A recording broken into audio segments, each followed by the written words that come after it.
Bonjour, je suis Séverine de chez L'Outil et j'organise pendant les 4 prochaines semaines un événement qui va vous donner un conseil par jour, donc des lives qui vont vous donner un conseil par jour pour créer et avancer sur votre projet de boutique en ligne. Donc aujourd'hui, ce que je voulais partager avec vous, c'était les 3 questions que vous vous posez sûrement avant de vous lancer. On rentre dans le vif du sujet. La première question qu'on se pose souvent quand on est dans votre situation, c'est: est-ce que j'en suis capable finalement de créer moi-même ma boutique? Alors il faut savoir, c'est une bonne nouvelle d'ailleurs pour vous, c'est qu'aujourd'hui, c'est de plus en plus simple de créer sa boutique. On n'a plus besoin d'être un expert informatique, ni même d'être plutôt à l'aise en informatique. C'est vraiment abordable et surtout quand on est guidé, c'est assez simple de s'y retrouver. Ce qu'il faut, c'est bien comprendre les concepts et avoir une méthodologie et bien suivre les indications, mais c'est juste quelques clics à chaque fois, quelques opérations, et même s'il y a beaucoup de choses à faire, pris individuellement, tout est réalisable. Je vous le promets. C'est souvent une problématique qu'on a rencontrée, nous, dans la création de sites web. C'est une des craintes principales des personnes. C'est de dire: oui, mais moi, je ne m'y connais pas trop, je ne suis pas trop à l'aise, je vais pas m'en sortir. Et finalement, on s'en sort très bien. Il faut juste y aller pas à pas et accepter d'avoir une courbe d'apprentissage qui va faire que vous soyez de plus en plus à l'aise. En plus, réfléchissez bien à ce point-là, c'est que c'est important de devenir autonome quand on ouvre une boutique en ligne. Ce serait vraiment dommage demain d'avoir une activité qui dépend de X prestataires pour pouvoir mettre votre nouveau produit en ligne. C'est important, en tout cas dans une phase de création et de développement d'une activité, d'avoir de l'autonomie sur ce genre de points pour proposer plus de nouveautés sur votre site et plus facilement. Donc ça, c'est vraiment important. Donc, je vous rassure, faites-moi confiance, vous en êtes capable. On passe à la deuxième question qu'on retrouve très très souvent, c'est: combien de temps cela va prendre? Alors, déjà, je voudrais tout de suite rentrer dans le vif du sujet. Créer une boutique en ligne pour qu'elle réussisse, ça ne prend pas 4 heures. Si quelqu'un vous vend ça sur internet, prenez cette solution et devenez riche. Je suis ravie si ça fonctionne. Tant mieux, je suis ravie, ça n'est pas forcément ce qu'on défend ici. Et si vous êtes sur cette vidéo, vous êtes sûrement dans un projet à plus long terme, en vous posant des questions de marque, de vouloir créer une activité pérenne. Et c'est plutôt dans cette démarche-là. Donc oui, bien sûr, il faut prendre conscience, que ça va vous prendre du temps. Et que si vous ne le prenez pas aujourd'hui, votre boutique ne marchera pas vraiment plus tard. C'est vraiment lié.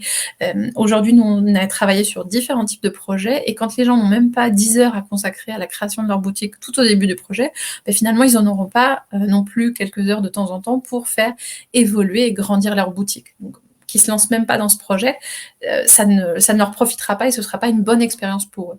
L'objectif, c'est d'investir du temps et d'investir en vous finalement, donc avec de la formation, en comprenant les clés qui vont faire le succès de votre boutique en ligne. C'est vraiment ça qui va faire la différence. Donc le temps, c'est relatif. Aussi, il faut penser que quand on investit du temps aujourd'hui, c'est pour en gagner plus tard. Aujourd'hui, imaginons, je prends un exemple concret, vous vendez vos créations et puis vous vous débrouillez avec Facebook en disant: bon, c'est bon, vous voulez acheter ça, donc je vous envoie un bon de paiement, je vous envoie une demande de paiement, et vous faites comme ça, comme vous pouvez finalement. Demain, quand il y aura la boutique en ligne, la personne, vous recevrez la commande, vous n'avez plus qu'à la traiter, à l'expédier. D'accord? Il n'y aura plus ce temps nécessaire, ces 20 minutes que vous a pris l'appel de gérer la commande d'une cliente qui n'a pas trouvé, qui voulait vous régler, à distance pour le produit qu'elle souhaitait recevoir.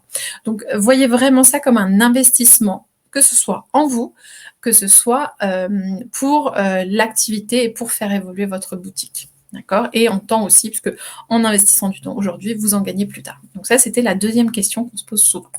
Troisième question, pas solution, mais question, c'est: quelle est la solution à choisir? Donc ça, c'est vraiment, si vous en êtes à cette étape-là de votre projet, c'est vraiment la difficulté de savoir, c'est peut-être que vous vous posez la question: est-ce que je fais moi-même? Est-ce que je fais faire? C'est une des premières questions que les gens se posent. Est-ce que je veux choisir une solution où tout est en ligne, où j'ai pratiquement rien à faire, ou est-ce que je veux avoir ma propre boutique en ligne avec être complètement autonome? Donc ça, c'est souvent les questions qu'on se pose. Alors, sur le premier point, à savoir, est-ce que vous voulez faire ou faire faire, ou est-ce que vous voulez faire vous-même? Ça, la bonne question, c'est l'autonomie. Il faut savoir que quand vous allez décider, par exemple, de faire faire, nous, on a souvent fait pour les autres, ça va quand même vous demander du temps, justement, on en parlait juste avant, d'engager, de réfléchir à comment vous voulez voir votre boutique, et cetera. Donc finalement, la partie réalisation qui aujourd'hui sûrement vous fait peur, elle est un peu surévaluée par rapport à la réalité. Ce qui va vous prendre du temps, c'est à concevoir, à réfléchir, à imaginer, à trouver les photos, à renseigner, à préparer vos fiches produits. C'est tout ça qui va vous prendre du temps. Et du coup, c'est pas tellement la solution en tant que telle que vous allez choisir qui va en dépendre, c'est votre projet et c'est l'engagement et l'énergie que vous allez mettre dans votre projet pour qu'il réussisse. Donc ça, c'est vraiment clé à faire. Et souvent, nous, on l'a vu sur des projets où les gens prenaient pas conscience que c'est pas juste dire ah oui, bah alors je voudrais une boutique en ligne et puis on revient avec une boutique en ligne. Tenez, voilà votre boutique en ligne. Ça se passe pas comme ça. Concrètement, il va falloir investir du temps. Donc ce temps-là, il est vraiment clé. Donc ne vous dites pas je vais faire comme ça, je ne passerai pas de temps à créer ma boutique. C'est une fausse croyance, ça ne marche pas comme ça. La deuxième chose pour laquelle je vous encourage à faire vous-même, c'est que vous irez plus loin. Déjà, vous serez autonome, on en a parlé tout à l'heure, c'est de l'investissement de temps pour que vous soyez petit à petit autonome pour mettre à jour votre boutique, la faire vivre et surtout la prendre en main, la faire rentrer dans votre cœur d'activité finalement. Hein. Quand on fait faire, on s'approprie un peu moins. Hein. Nous, on l'a vu sur pas mal d'exemples de boutiques qui étaient concernées par ça. Donc, c'est vraiment le faire rentrer dans vos habitudes et dans votre stratégie finalement de prendre en charge cette boutique. Un autre point important du faire plutôt que faire, non l'inverse, faire vous-même plutôt que de faire, c'est que ça va vous permettre également d'avoir une idée précise de ce qu'on attend de vous et des possibilités qu'il y a avec votre boutique en ligne. Et surtout, de savoir faire évoluer. Parce que souvent, quand on fait faire, on a un budget quand même limité. Voilà, on a une enveloppe. Pour cette enveloppe, souvent, elle est petite, surtout quand on démarre, et ben pour ce budget-là, on n'a pas la boutique dont on rêve. Et on ne saura pas forcément la faire évoluer plus tard pour qu'elle le devienne, cette boutique de rêve. Alors que si vous commencez à savoir faire, vous allez être autonome aussi pour faire évoluer votre boutique en ligne. Vous allez apprendre de nouveaux réflexes. Vous voulez mettre en place un programme de fidélité, ok, pas de souci. Vous allez avoir ce processus-là qui va être beaucoup plus imbriqué dans votre stratégie de développement d'activité. Donc ça, c'est aussi important dans le faire et le faire. Et surtout, si vous décidez de faire, c'est de vous faire bien accompagner pour vous guider et pour ne pas perdre de temps et pas vous éparpiller également. Ensuite, il y a la question de la solution technique, on va dire. Donc, bien sûr, vous avez entendu parler de Wix, de Shopify, je peux en dire plein d'autres, qui sont des solutions qui sont directement en ligne, où vous n'avez pas besoin de gérer votre hébergement, etc., mais qui vous prennent des commissions. Donc, ça peut ne pas correspondre à ce que vous souhaitez.